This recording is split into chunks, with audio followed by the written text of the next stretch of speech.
of the challenge, day two of the single slipper challenge. I'm glad that you are here. I'm excited for you to be here. We're going to kick off at exactly at 6:30. So it's about 6:29 right now. But you know, the internet, they say, all right, get on early for a second, let it load up. Now it's 6:30. So boom, we're good to go. Let's start rolling. Good to see everybody. So glad that you're here. So today on day two, first I want to recap what we talked about yesterday in day one of this single slipper challenge, where we have gathered together in a celebration of singleness, celebrating what it means to be a single person, to be an individual, or like I told you yesterday, as I shared yesterday, to be what I call an exclusive, right? Where you know that you are set apart, where you are complete and you are whole, you are one. And yes, you're single. You might not be married. You may not be dating anybody or in a kind of relationship with someone romantically, but that's not some curse. That's not some negative. We are all, whether we are in a relationship or not, we're all single people. And some of the problems that we face when we are in relationships is that we forget that even in a relationship, we are individuals. And so at all times, whether we are married or unmarried, we need to celebrate ourselves as the individual. And I believe this: the individual is the most important person in a relationship. Not one person in particular, but the individual. And here's why. Because when any two individuals join their lives together in any effort, that situation that is created, that relationship is going to be impacted by what the individuals bring to it. And so if we are not complete, if we are not whole, if we are not healthy, if we're not in the right frame of mind, then guess what? We have the opportunity and the ability to bring with us into a relationship some level of a void. And so we might even approach the relationship with some desperation, waiting for somebody else to fill us up, somebody else to complete us, when we actually are complete and whole as an individual. And so today we're going to follow up and continue our journey in this challenge. Yesterday we talked about the fears, and we addressed the fears that we as individual people, as people can have, right? When we look at our lives and we begin to examine our lives, and sometimes it's the biological clock that's ticking, and we are afraid that we'll never have the relationship, we'll never be able to have family or children. Perhaps that's the fear. Perhaps the fear is no one will be attracted to me because of some attribute in my life, or some experience that I had, or something that's in my past that is now a part of my life. Perhaps someone won't be attracted to me. And so we have these fears that we can develop and that we can actually cause to be lies in our life if they go unaddressed. Those fears can give way to lies that nothing will ever work for us, and things will never be in my favor, and I'm always going to be this way, and the negative thing is always going to happen. And before long, the atmosphere around us begins trying to sell us answers to fill that void that's been created by the lie. And so that fear, addressing the fear, is an important part of being being an individual, working on ourselves, seeing ourselves, going through process. And so today we're going to follow that up with actually starting to look at the community that's around us, and thinking about family and friends, and the impact that family and friends have on our relationships, because they do. The people that are around you impact you. They impact me. It's a part of the environment. So a part of that environment that's around us has an impact on us. And so we'll share today and go through looking at some ways that family and friends impact our relationships, impact our views on love, and impact the way that we actually go about developing healthy relationships. And so today we're going to look at that. Before we get really, really going and down the road, I want to just say a word of a prayer just to open up this session. So Father, thank you for this day that you have made for us to rejoice and be glad in. Thank you for this time and opportunity, and everyone that is here. I pray that everyone that's a part of this session, whether live or on replay, would be blessed. We thank you in advance. In Jesus' name, amen. And so today we're going to talk about this, the impact of family and friends on our relationships. And yesterday, I opened up the challenge talking about this young girl that changed my life. Her name is Cinderella. This girl, Cinderella, one day, a woman that was on my block said that she felt like Cinderella in her own home. And that one statement sent me off to get a DVD to start watching this video about this girl, Cinderella. And I started looking at her life, wanting to study her life. And what I found was that her life, in many ways, it wasn't all just, oh, she lived a good life and then she ends up in the palace. No, there was some stuff. She went through some stuff. She had both of her parents die. She had money that was squandered, that was meant for her. She had to live in a house with a woman that didn't like her. She had 2 awkward sisters. That's what the story says. And she hung out with animals. She hung out with mice and birds. And so this was her community. This was the community that she was around. And that had an impact on her life. As I was looking at the story, as I was looking at this cartoon, I began looking at it differently, imagining what she might have gone through. Because at the same time, I was building a women's empowerment and education company. And so I was serving women and women related to this girl. And I wanted to know why. And so I didn't want to see it just on a surface level. I wanted to go deeper. And so this one woman who made a post on Facebook triggered my actions to go learn. And I started to study. And one of the things that stood out to me about this girl, Cinderella, was the community that she had around her. The story opens and you find out that her mom had passed away. This young girl, teenager, she was dealing with loss. Soon after that, we find that her dad passes away. More loss. So those are 2 vital pieces of her community that would have been there, that could have impacted her life and could have shaped her life. We could dream about what their life would have been together, her mom and her dad, but they weren't there. And so many people today, so many of us have come from or seen or been impacted by broken homes, relationships that didn't work. That has an impact on us. What we see in our lives has an impact. It makes an imprint on our lives. She loses her mom. Then her dad says, I'm going to marry someone else so that my daughter has a mom and I want her to see love. And then her dad dies. And then she's left with this woman that has evil intentions.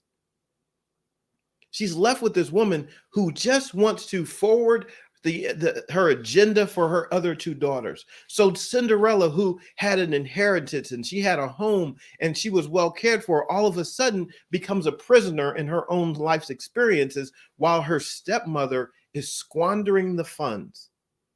Her home is going into disarray. This is her atmosphere. This is her environment. It's not a loving condition. And so today, as we go through thinking about family and friends, I want to have you, if you're a part of the challenge, you're officially a part of the challenge, then you have the worksheet. But if you don't have the worksheet and you're not officially a part of the challenge, if you haven't registered, then just take out a piece of paper, because throughout this, I'm going to ask you to do some things and kind of challenge you to do some things. That's why it's called a challenge, because in a challenge, we get to do things. Oh, I'm challenged to do something. And so if you want to be officially a part of the challenge, you can go to www.theSingleSlipper.com. And then that way you can go through the process. But I want to talk to you about and have you take notes about your environment, your family and friends. What was it that you saw growing up? I can look at my own life. So I grew up in a family. My mom and dad were together. They're still together today. And I grew up in a family situation where my dad, he did a lot of the outside of the outside the house work. My mom was what you would traditionally call a homemaker. So she was home often when we would go to school, when we got out of school. And so she set the tone for much of our routines and habits, our schedules. This is my own experience. To this day, I know that, I would get up, I would go to school. When I come home from school, it'd be about 3:00. At 3:10, we would have snack ready. So we would eat snack. And then from about 3:10 to 3:30, I would be watching the Flintstones. At 3:30 to 4, I could watch another cartoon, probably the Jetsons. And then after that, we would do homework. We would finish our homework. We could go outside and play. There was a routine. There was a schedule. My mom set the schedule. Here's what it's going to be. The light comes on. We got to come back in the house. Like, there were things. This made an impact on me. When I was going somewhere growing up, I needed to say, Mom, I'm going down the street with Robbie and Jimmy Clover, and we're going to go down and we're going to go play baseball down at the corner, down in the cul-de-sac. We're going to go play baseball. Oh, or we're going over on the next block over. We're going to go ride bikes. So there was this accountability. These are the experiences that I knew. These were things that imprinted my life. I knew when I was leaving the house, I needed to announce where I was going, who I was going with, and when I would be back. This was the way I grew up. Fast forward, I carried this same idea and I carried these same things with me, even to this day, into marriage and everything else. And guess what? Everyone doesn't come from the same situation. I share that now with people and they say, oh, that could be so controlling in a relationship. And maybe in their perspective, it is. But in my perspective, it wasn't. You see, when we are in relationships, we oftentimes have our own experiences that mean something to us, that means something totally different to someone else. And if we're not aware of ourselves, then when we're in a relationship with someone and they don't really understand our world because they didn't grow up in our world, they didn't have that same experience, then we can have conflict in our relationships. And so I know if I'm going to be even in a romantic relationship with someone, I would share with them, like, listen, a part of my life, I grew up with accountability. And accountability for me related to stability. It related to safety. I know that when I would tell my parents, I'm going outside, I'm going to go outside with Robbie and Jimmy, we're going to go down and we're going to go play baseball in the cul-de-sac. We're going to leave at 3. We'll be back by 4, whatever it might be. There was some safety in that. So that if something went wrong, my parents knew where to look. If I wasn't back at a certain time, my parents it would cause them to be aware that something might be wrong. And so for me, that was conversation that related to security, that related to love, that related to care. That's what that means for me. So even in college, when I had a roommate in college, we did the same things. Hey man, I'm going to the library. I'm gonna study for a couple hours. I'll be back probably around 11 tonight. Awareness, care. It meant nothing about control, but somebody else might think so. And so when we're aware of ourselves, when we're aware of our family dynamics, we can be aware of how we interact with others and why. That's a significant thing. And let me just tell you, that's a deal breaker for me. If I was in a relationship with someone and they didn't want that kind of accountability, it would be a deal breaker. It would actually impact the relationship in enough of a negative way that we wouldn't last. And I know that. That's a part of the standard that I carry with me. Like, no, I need this. This is not something that I simply want. This is something that I need. I need to be able to say, okay, hey babe, I'm gonna head out to the store. I'm gonna go grocery shopping. I'll be back. I should be there about this time. Boom, boom, boom. I need that communication. I need that from her. I need her to be able to say, hey, I'm going out with the girls, whatever. I'll be back around this time. Because you know what I'm thinking? If something happens, I want to be able to get there to you. If I see on the news that there was an accident that happened in the area where you were, or there's been a shooting, or there's been anything that happened, a water main broke, and there's things going wrong, I want to know, all right, my girl is over there.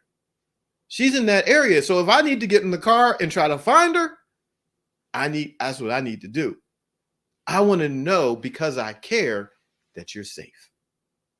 And to not have that creates insecurity for me. So I know that.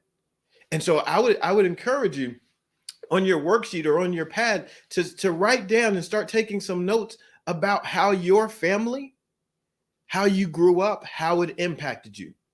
Because as a single person, as an individual, knowing yourself before you get into the relationship is very important.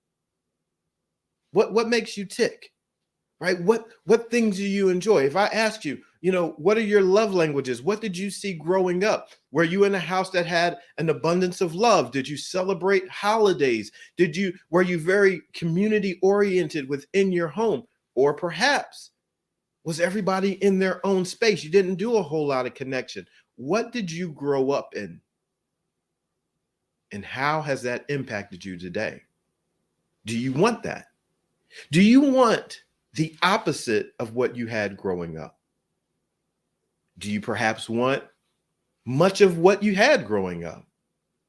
What did you see around you in your environment that caused you to say, I want this or I don't want that? Did you feel safe? Did you feel protected? What caused you to feel vulnerable? These are things, right? We start answering these questions and we start looking at our own lives, because once we start answering these things, we are now starting to establish a standard. And you know what the standard's going to do? The standard is going to help us build boundaries. And then we won't just be jumping in relationships with people simply because they look cute or something that's vain and surface level. We'll actually know going in, nope, this is important for me. It's important for me. See, I'm used to family time, right? That's important for me. So I know, like, I've taken the 5 love languages test, right? And if you haven't taken it, I would encourage you to take it. So I've taken the 5 love languages test. I know quality time, physical touch. I know they rank high for me.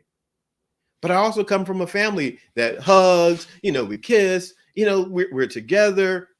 We grew up, we traveled in the car a lot.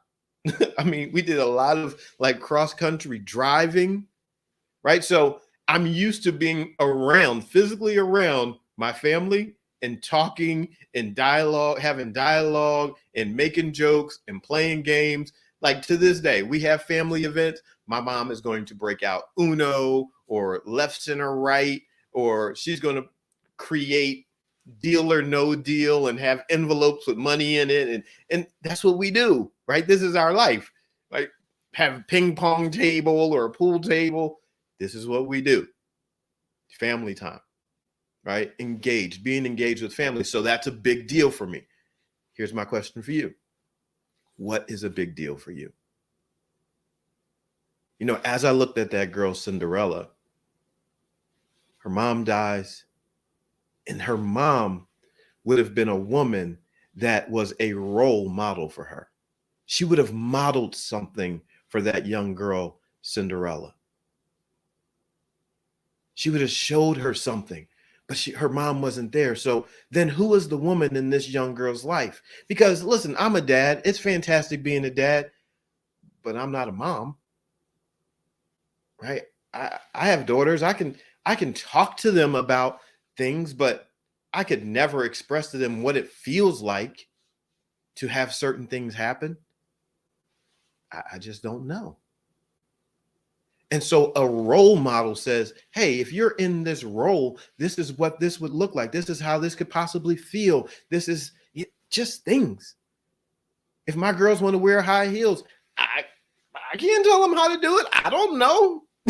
Right? I'm like, listen, I can't tell them how high heels feel.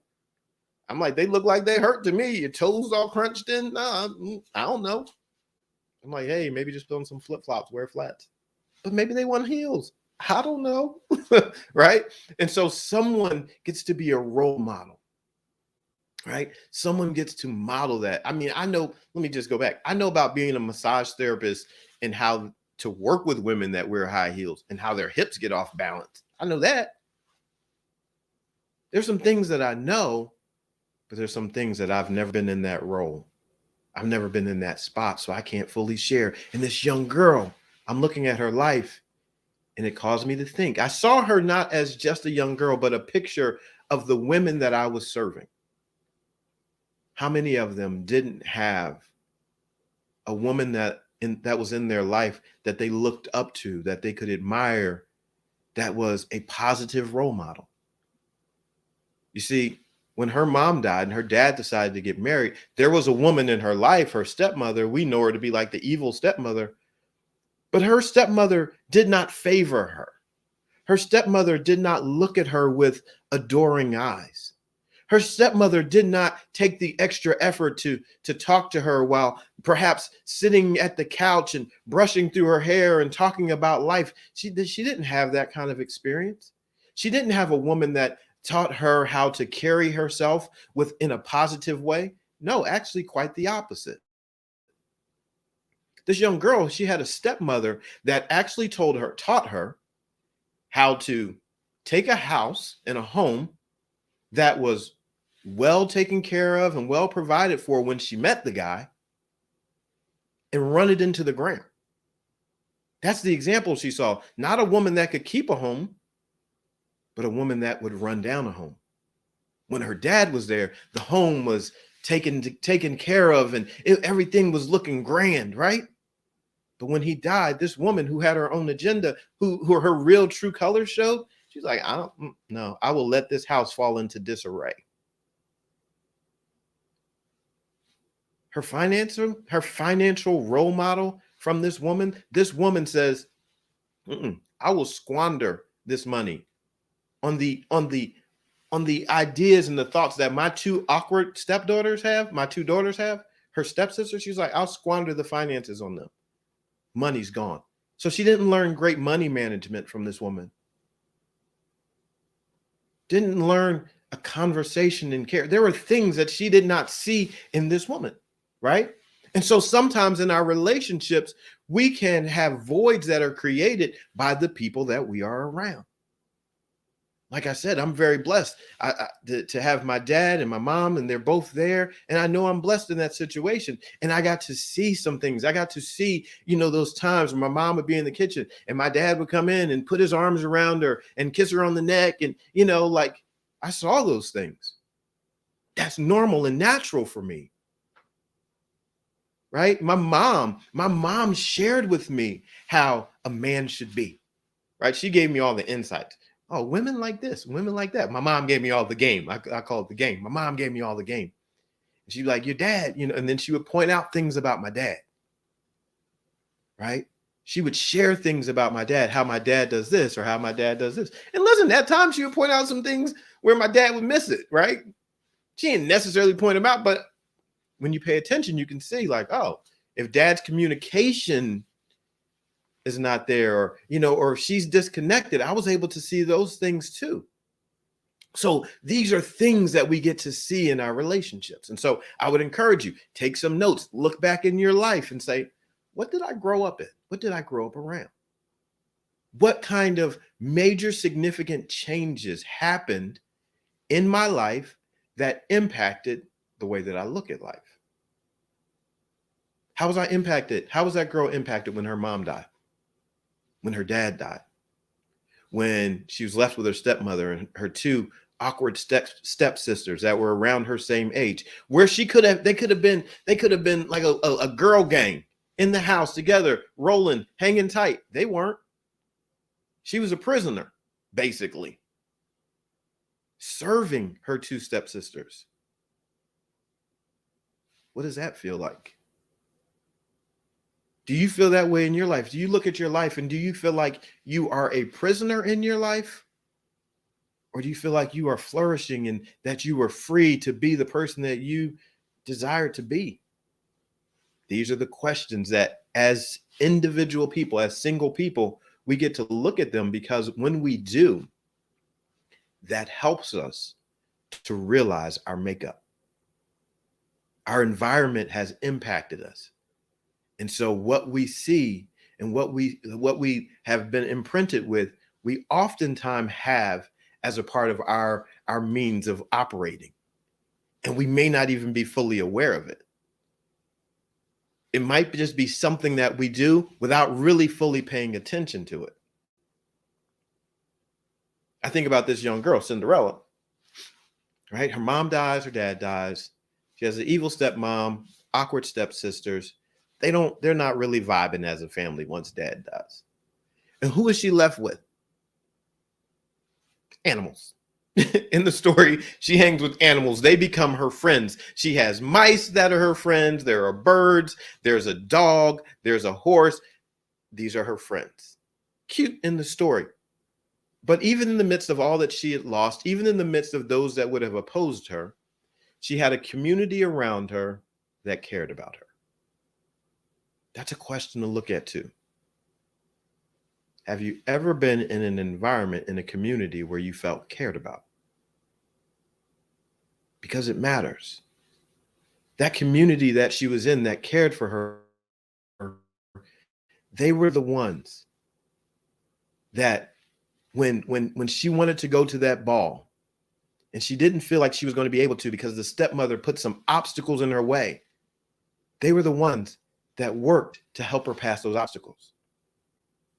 Here's my question. Who are the people that are in your life that are helping you pass the obstacles? Do you have people that are around you, or a person at least, that helps you pass the obstacles, that this person perhaps, or the people that are around you, that they see something that's happening in your life and they have a genuine interest in you to help you? But let me ask you this too. After you've experienced the loss, after you've experienced the pain, after you've experienced the mistreatment, when someone actually approaches you wanting to help you, are you healed enough to allow them? Are you able to actually trust that someone could care about you? And the reason that I ask is because that relationship with her stepmom and her stepsisters was so damaging that there was a perfect opportunity for her to build a giant wall to say, I'm not letting anyone in. My mom has died. My dad has died. I've experienced loss. I've experienced pain. I'm hurting on the inside. I don't trust that the next person into my life is not going to leave me, or the next person into my life is not going to hurt me. This is real. See, when you go through certain relationships, if you've ever been in a relationship with someone and the relationship ends, and it ends in a negative way, or just the fact that it ends, right? You bring this relationship to an end, not because something did not work out. That's where we can look back sometimes at those situations and actually realize that situation could have caused us to start building a wall, keep people out. Depending on what happened in your past, you may have put a few bricks down so that you don't have to worry about trusting anybody. See, sometimes we do that. We build the wall so we don't have to worry about trusting anyone. I feel so safe not trusting anyone. I'm just going to block out the possibility of relationships with someone where I'm going to be intimate and open with them. I'm going to block them out because I just don't trust because of what happened last time. That's real. Where is that? I was married. I got divorced. After my divorce, my thoughts were, I'm not going down that road again. I'm like, I'm not doing that. I don't trust that someone's going to, and I laid out in my mind what I did not trust. And I built a wall. I like to think that I didn't, but I did. So you go through some stuff, and I'm sure she did the same. I'm sure she built a wall.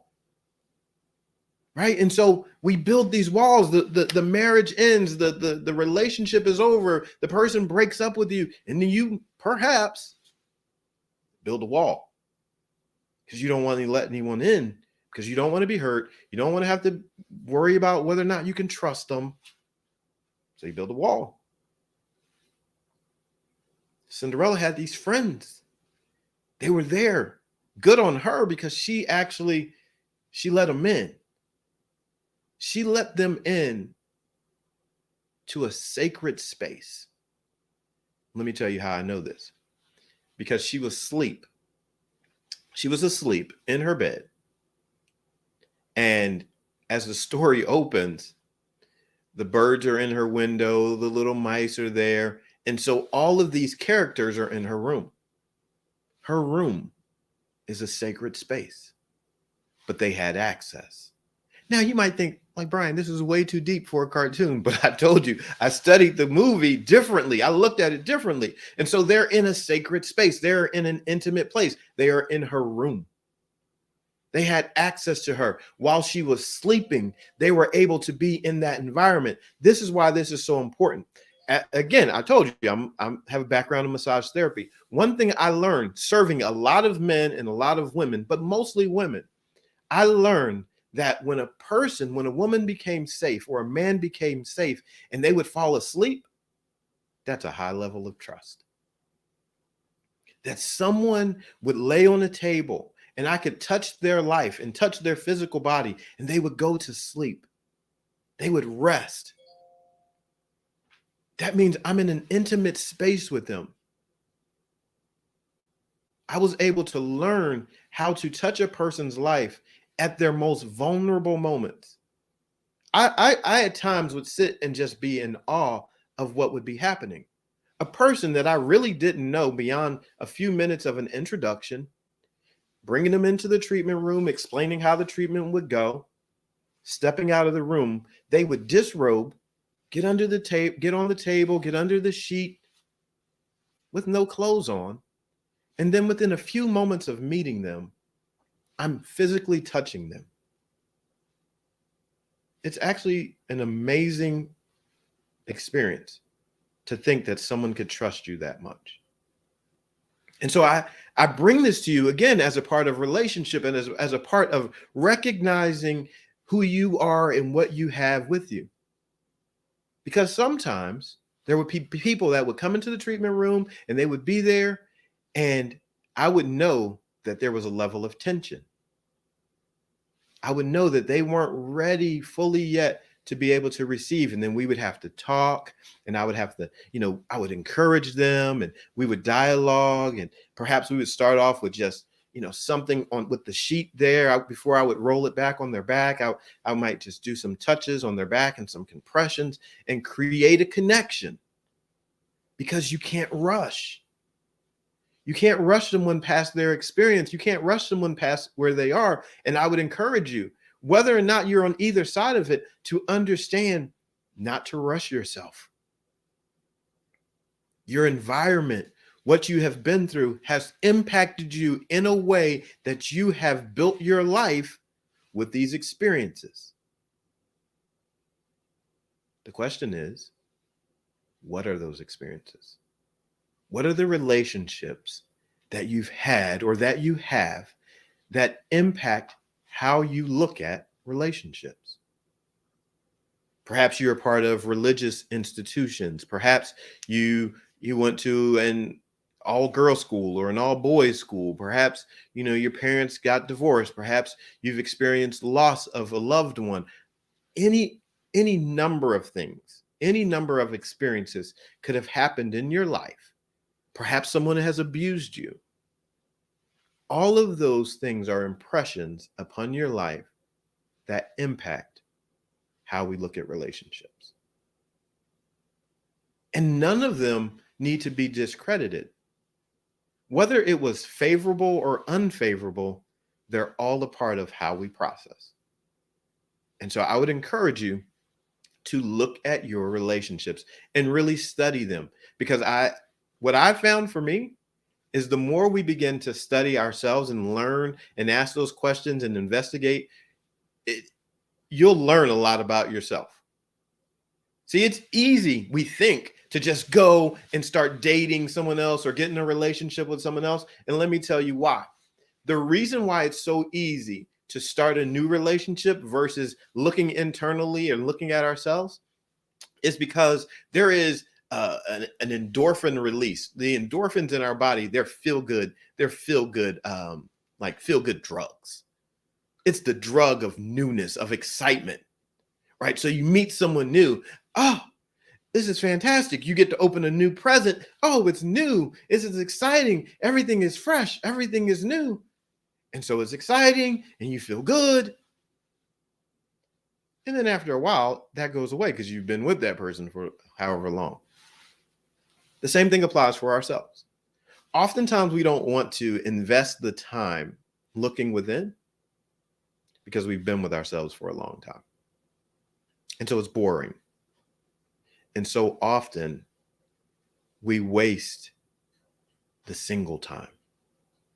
We waste these times when we don't perhaps have to, navigate our schedule to work it out with someone else. And we look at this time being single, we can look at it as being like, oh, I'm so alone and, nobody wants to do anything with me and nobody wants to date me. That was yesterday's 2 days ago. We could think that. Today, we're going to look at being an individual and see the opportunity to investigate. Let's look at this time as the opportunity to discover, not conceal, what's inside of us. So that if we desire to be in a relationship with someone, we're going to show up with knowledge and insight so that this person can basically get a book from us.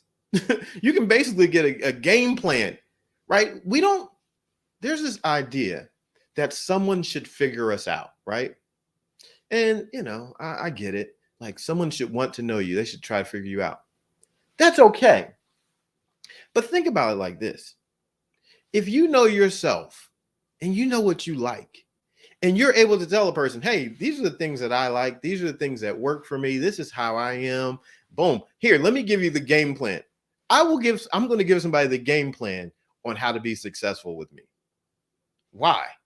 Because I would rather you be successful with me than sit there and fumble around and not know what to do. And then we're having conflict. No, I would rather give you the game plan. I would rather give you every advantage that you could possibly want so that we don't have to waste time in conflict. I can accelerate the process. I've already told you something. I already said physical touch, quality time. Those two things rank highest for me. So, like I said, if you haven't gone and taken the love languages test, go to www.5lovelanguages.com and take the test, right? Go take that test. It's a tool. It's a resource. But I know that about me. I told you, accountability is important. I want to share with someone that I'm going to go here. I'm going to do this. This is what time I'm probably going to be back. This is about how long it's going to be. This is what I'll be. Why? Because that creates safety. So that way you don't have to wonder, well, I wonder where he's at. And I wonder who he's with. And I haven't heard from him and blah, blah, blah. No. For me, I'm saying this. Love is proactive. Love sees where the obstacle could show up. See, in this day and day of technology and all this stuff, people are so they're afraid. There's a fear that when you're away from me, that things could be going on because it's so easy just to get connected with somebody, so easy to hook up. So I'm like, no. Let me just tell you, I'm going here. I'll be here. This is what time I'm going to be back. Keep things from being shady. I don't need to. Here you go, because I want you to feel safe. So let me give you the tools.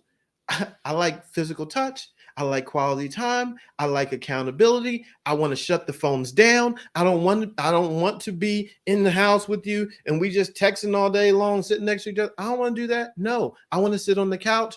Could you put your legs up on me? I need you close to me. If we're having an argument, I need you to be close to me. Don't go and be distant from me. I don't want that because that doesn't work well for me. So you got to know yourself. How well do you know yourself? I just told all of you that, right?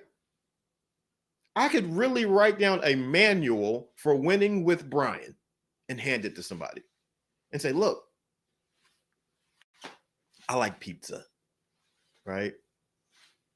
Sometimes on Thursdays, I want to eat pizza, right? I have bad habits of staying up too late.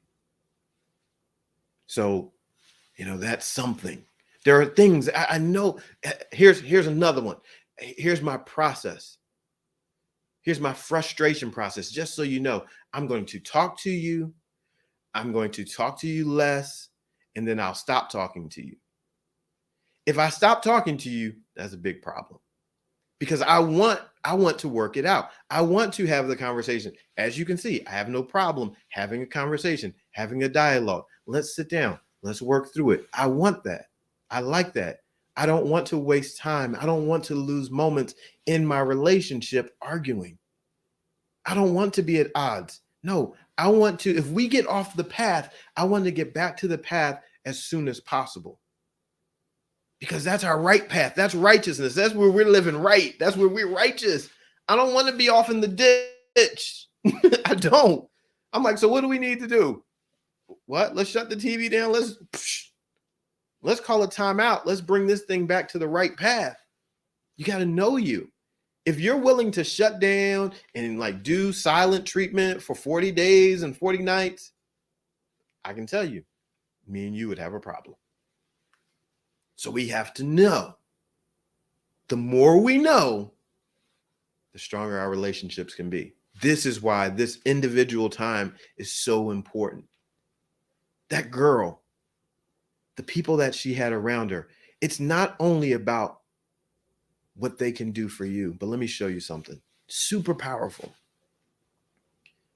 The people that you have around you will be impacted by you as well. This girl, as she's going through this process, she thought she was going through the ball. Her friends, these mice, these rodents, these birds, everybody, those that were around her, right? So she had all these animals around her. And then there was one animal that was a cat. His name was Lucifer. How about that? Like Lucifer, the cat. Lucifer, his job, his role in the movie, he tormented everybody. He tormented her and all of her friends. Lucifer. I don't know if there was a religious background to that, but I just thought it was interesting that this girl, Cinderella, was tormented by a cat named Lucifer. So Lucifer was tormenting. He's an animal. The animals that she had around her were encouraging and they want to help her. Lucifer wanted her to fail. The animals she had around her wanted her to succeed. When she thought she wasn't going to the ball, they found the fragments of her life, the pieces, and help her put it together so that she could go to that next level. So she gets ready to go. She gets all of it stripped away by these two girls that are evil, and they were provoked by this stepmother that really did not love her. And so she gets it all stripped away. She runs out into the forest. She's there, and she is crying, and she is broken. Another situation of loss. I've lost my mom, I lost my dad, and now I've lost this too. Loss. Then we know she meets the fairy godmother. I look at the fairy godmother as the voice of wisdom. This voice of wisdom shows up and she says, no, darling. There's going to be some change. And she did, alakazam, bibbity bam, bibbity boppity boop. And she's helping her. She's like, here, I'm the voice of wisdom. We're going to change your situation around. And she starts changing her situation around. But here's the kicker. Because of who she was connected to, she got connected to the fairy godmother, this voice of wisdom. She already had her friends and she was connected to them. And the moment that her life began changing, this is what love does. This is why I want to encourage you. Like, no, your singleness matters. Because when she got into this situation, in this environment of love, and she had hope and things were being stripped away, but she kept going, as her life began to change, it changed everything. Because she decided, I'm going to the ball. Because she decided I'm going to stand here and allow this transformational moment to happen. She didn't like start cussing out the fairy godmother. Like, who are you? I'm not trusting you. Get out of my face, lady. Why are you in the woods with a wand talking to me? No, she didn't do that. She opened her heart up enough to have this moment. And in this moment, a pumpkin, the environment, is impacted. A pumpkin becomes a golden carriage. In this environment, the mice that had been with her, they transformed. They became horses. The horse that was with her, he became a coachman. The dog that was with her, he became a coachman. They all got upgraded because her life got upgraded. Their life went to another level. They had another experience because her life went to another level and she was having another experience. Let me just tell you, when your life begins to upgrade, when you're around the right people, not only will your life change, but the people around you, you have the ability to have impact on those that are around you, and their life will be upgraded too. So in your environments, in your relationships, don't simply just be around people that as they grow, you get left. When you're in real loving relationships, as people go higher, everybody in the group should be going higher. It shouldn't just be of just me and not we. Think about it. Her dad said, "Oh, I love you so much. I'm going to leave an inheritance for you. I want you to have this home. I want you to have finances." It's not just about me, it's about we. There was always an upgrade. It was another level. And so often we get so caught up in that situation and in that season when the evil is happening that we can lose sight of the upgrade season. I did this challenge. I wanted to start this challenge because I believe with my whole heart this is upgrade season. And that the power of community is so important that we need to have it. And I know this to be true because when I was in my broken place, I started serving women in a gym that were being unserved. There were women that wanted to lose weight, and they would be there and they were on the treadmill and they'd be walking on the treadmill every day. And the other trainers didn't necessarily want to engage or talk with them. That wasn't who the other trainers were for. And let me just tell you why. Mostly because the other trainers did not want to date them. Sometimes people forget this, but let me give you a little behind the scenes to the gym life if you've ever wondered what happens.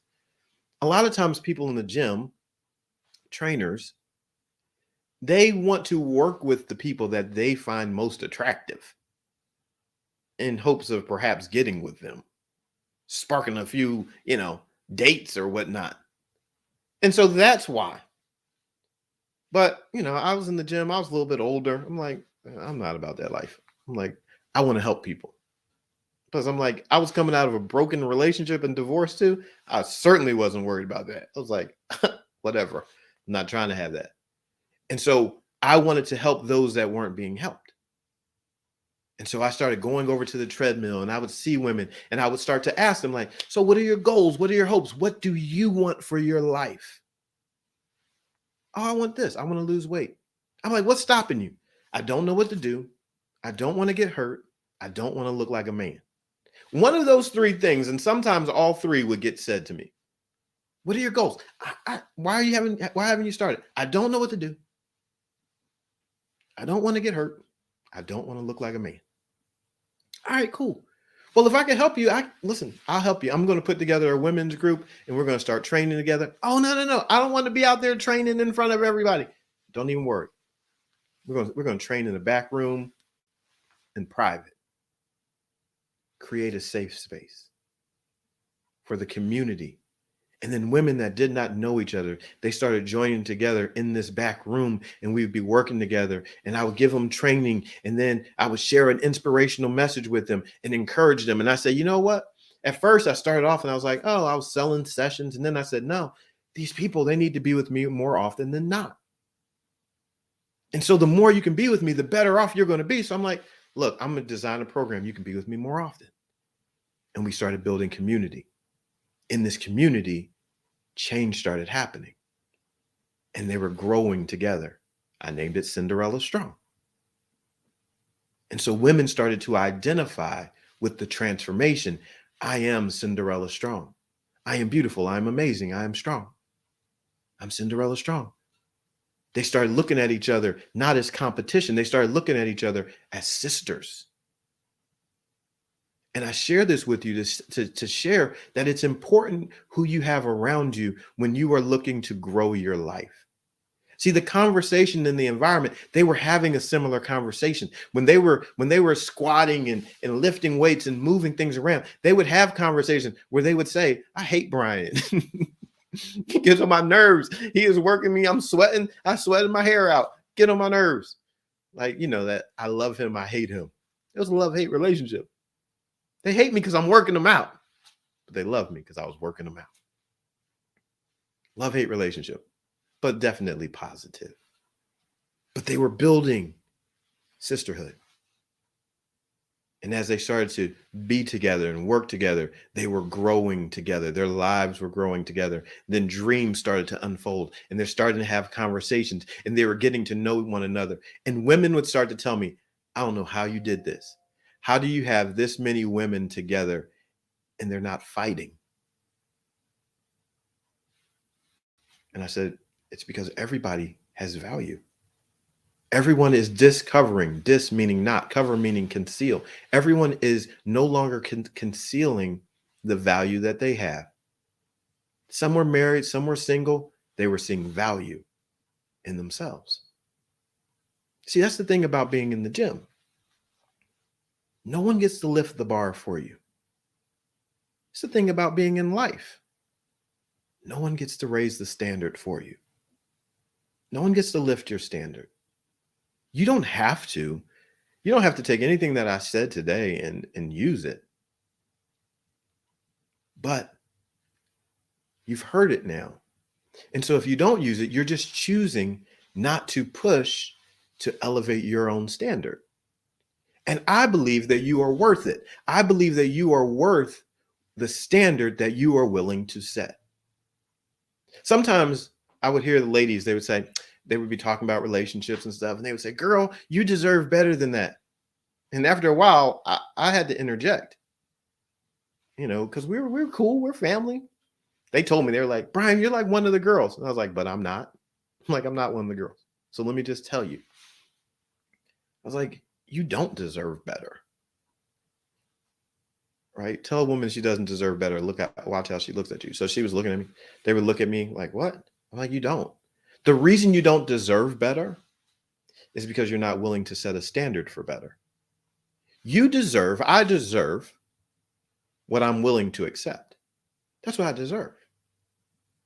If I'm willing to be disrespected and I accept that, I deserve it. When I decide I'm not going to be disrespected anymore, so you can choose to disrespect me, but I'm going to leave, I deserve to be free from that disrespect. And I prove it by the fact that I'm willing to leave. See, it's different. If you stand there and let someone disrespect you, no one is telling you that you have to stand there. And you can make all kinds of excuses and reasons for why you stand there. But you don't have to stand there. I don't care what the relationship is. You could have been married for 55 years. If someone is going down this road and they're disrespecting you and abusing you and all this stuff, no, you deserve to reposition your life and leave. And, because you deserve better. Why? Because you're willing to establish the standard for better. Like, I'm not accepting that. Everything does not need to be accepted. Some things in your life should be deemed unacceptable. Return to sender. I am not accepting this. And so some of those things, again, they go back to our relationships that we've seen growing up, that we're perhaps being impacted by right now. You don't have to be what you experienced in your past. You don't have to repeat what your parents did if you don't like it. You don't have to repeat your last relationship if you don't like it. You don't have to repeat the negativity that you've experienced. You don't have to repeat the abuse that you might have experienced. You can repeat all the love and joy and everything. You can repeat you get to choose. This is your life, baby. You get to choose this thing. And you get to say, you know what? I want this, like Burger King, have it your way. I want this. I do not want this. I want this, and I want a double portion of that. And I deserve this. Why? because I'm going to set my standard for this. I'm going to learn this. I'm going to practice this. I'm going to study this. I'm going to be aware of this. I am not going to compromise this. It's different. When you get to a place where you start knowing yourself, you become okay when your phone starts to ring less. Let me just tell you, I'm good with my phone. It doesn't ring a lot. I don't have a whole lot of like women like, hey, you want to go out on dates? No. Why? Because my standards, I want my standards to be like a pit bull that will scare away those that need to be driven away.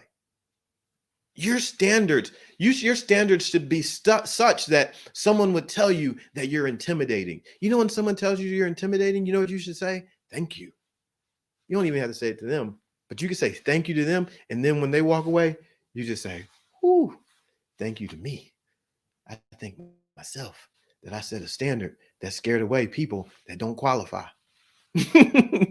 Right? Like someone telling you that you're intimidating means they're not ready for you yet, because they look at your level and they say, I'm not ready for that. And if they're saying they're not ready for it, you say, good, I'm glad, because I don't want you walking around trying to, disrupt this level with your not ready self. It's okay. I played sports my whole entire life. There were some teams that I tried out for, and the coach told me, Shepard, you're not good enough. You didn't make the cut. You need to go work on your game. You need to go practice. You're not ready for this level. All right. And then I get to make a choice. The same applies for your life. You have the power, and you need to tell people you're not ready for this level. If you are intimidated by me, there's something that you see in me that exposes something that you don't see in yourself. Think about it. When I was in the barn and I was approaching the horses for the first time, I was intimidated by riding a horse. We're getting ready to shut this down. Why was I intimidated? Because I saw power in them that I did not see in myself. Lack of relationship. I believed that horse had power to do things to me, to throw me off, to hurt me, to stomp on me, to run away with me. I saw this horse is powerful. This horse is far more powerful than me. I don't understand this horse. I don't understand how this horse operates. Therefore, I'm intimidated because I know if my lack of knowledge, my ignorance is placed in this situation with this power, I'm going to malfunction because I'm not prepared. I knew. So what did I have to do? I had to learn. Those same horses now, they don't intimidate me because I understand. Because I was willing to learn. I was willing to put in the work. See, somebody that's intimidated by you, they have a choice. They need to go put in some work. And don't let them make the team until they put in the work, until they qualify. Protect yourself. Your intimidation, it's a good thing. And now hopefully you understand why they're intimidated, because your power exposes a lack of power in their life. Perhaps they know they can't control you. Perhaps they know they can't manipulate you. So that intimidates them, and they don't know how to have a relationship with you. They don't know how to be in a healthy exchange with you. So they're intimidated by you. I'm not afraid of the horses now because I understand we have a healthy exchange. I know that there's a way I need to prepare them and work with them and spend time with them, invest time with them and study them and pay attention so that we can have a great experience together. But I've read the books. I've went to the seminars. So many people want to jump in relationships with someone. They haven't read a book or been to a seminar or even watched anything on YouTube. Let me just tell you, you're here right now because you're a different kind of breed. You're investing right now in yourself. You know what you're doing? You're elevating your standard even more. If people thought you were intimidating, you're now going to an even higher level.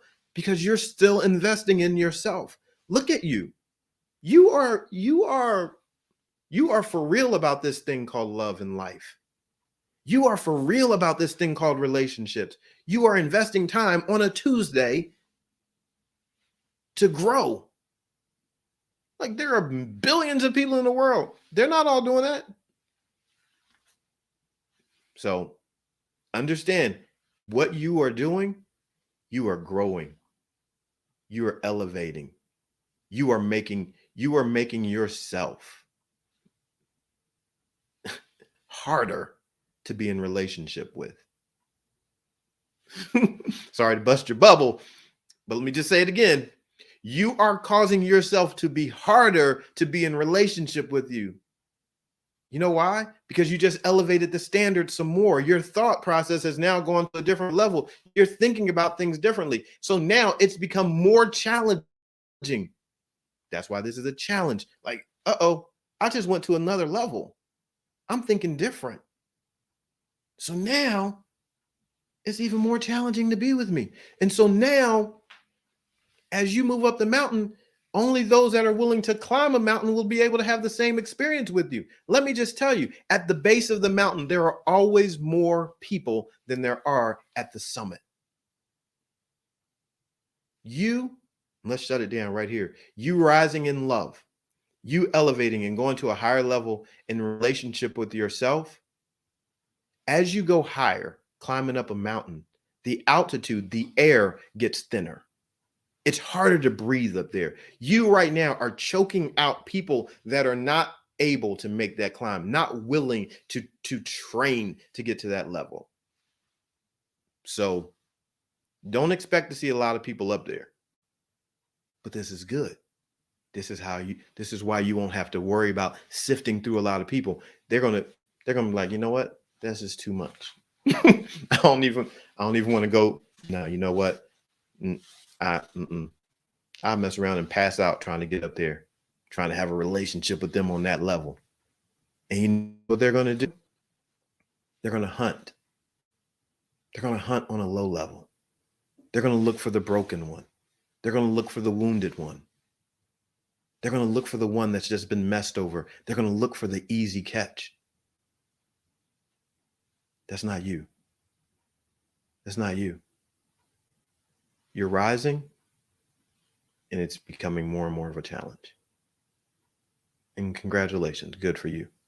You deserve to be at that high place. Thank you so much for being here for day 2 of the challenge. Thank you for investing in yourself. Thank you for growing. Thank you for adding to this moment. And listen, we still have 3 days of the challenge left.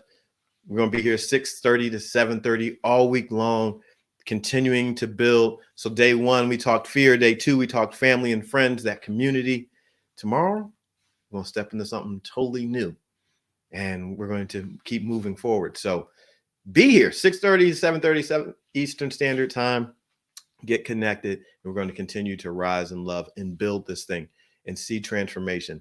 Do not take any steps back. This is your time to grow. This is your time to move forward. So continue, right? Don't let anybody pull you down. Hold on to this. Keep moving forward. Look at your life. Take some notes, right? Take some notes. Jot down some notes, some thoughts that you have. If you want, go live, share some things that you may have received from this training, post it somewhere, tag me in it. Like, let's just continue to build community, because as you grow, others can be impacted as well. And so the more people that we can help be strong, the more we're going to starve out those that would just want to hunt the weak. I love you all very much. Thank you so much for being here. I look forward to connecting with you again tomorrow, 6:37 p.m., 7:30 p.m. Let me just please pray and close out this session. Father, thank you for this time of training and coaching and being built up with one another. Thank you for each and every person that is here live, those that will watch on replay. I thank you for them. Thank you for them adding their lives to this moment. I just pray a blessing over them, that their heart would be refreshed and renewed as they go up this mountain. I pray that it is a time and a journey that they begin to enjoy even more, that they see their worth and their value, and that they know they deserve this next level. Why? because they are setting their eyes to it, and they're setting their standards for it, and that they're walking it out in the earth. That being single, being an individual, being an exclusive is not a curse, but it is a blessing. So I pray blessings upon them, even as we continue to grow in this space, in this season of life, prepared for whatever may come. I pray that each and every person here is blessed as they transform their lives. Thank you for them. I pray blessings as we go our separate ways. Pray that you bring us back at the appointed time. In Jesus' name, amen. Thank you all very much. I'm B.A. Shepherd, 2 P's, A-R-D, reminding you to be a shepherd. The world has enough sheep. I love you much. Good night. See ya.